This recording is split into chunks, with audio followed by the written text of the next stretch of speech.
I thought deeply about death and the death of my family members and about funerals. And I thought about it partly because I had this weird experience once that I think I told you about, where I took one of my clients to see an embalming, which was a very strange experience. And I had a chance to talk to the funeral directors, you know, because they have weird jobs, you know.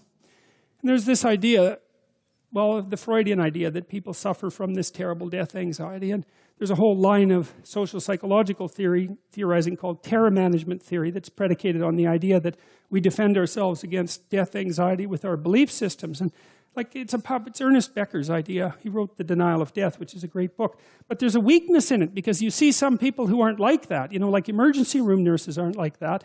And palliative care nurses aren't like that. My sister-in-law is a palliative care nurse. That's a hard job, right? Because you go in there, you're caring for people, and they're in pain. They're on their last legs, you're trying to make them comfortable, and you have a relationship with them because how the hell are you going to make them comfortable if you don't? And then they go and die on you, and that just happens. That's what happens every day, right? And what's weird is that people can be palliative care nurses. It's like, how do you figure that out?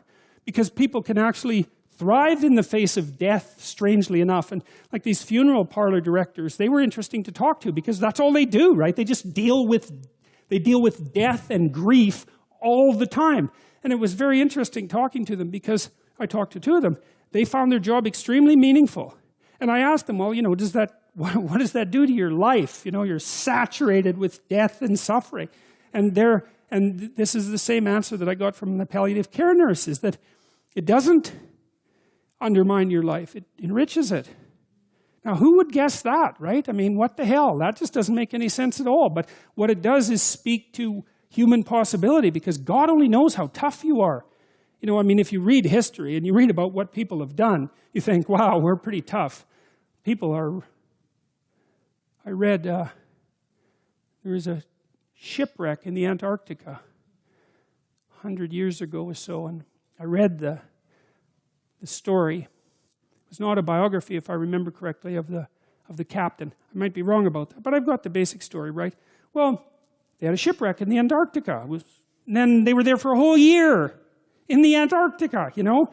And none of them died, not one. He didn't lose a single man, not one. He kept their morale high. And then they took this boat that was on the ship, and they crossed like 400 miles of the roughest ocean, the roughest frigid ocean in the world, right? You don't go in that ocean. And then they went to an island, and they walked across the island, across these mountains that no one else has ever climbed since.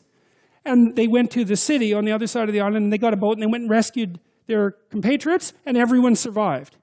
It's like, Endurance is the name of the book. You read that book, man, you think, wow, people are really tough, you know, and it's ridiculous. So who knows how tough you are? And maybe you find out by going out to find out how tough you are, right? So you take on a challenge, one that you think you can master, that's just a bit beyond your grasp. And you master it, and then you're a little tougher, and you think, hey, that worked out pretty well. And so then you're more of a monster. And then you go out and you find another challenge that's even bigger, and you think, well, maybe I can do that too. And then all of a sudden you can, and you get a little bit bigger, and God only knows what the limit is of you. And you find out by pushing yourself against the world, and of course that's what Abraham is doing.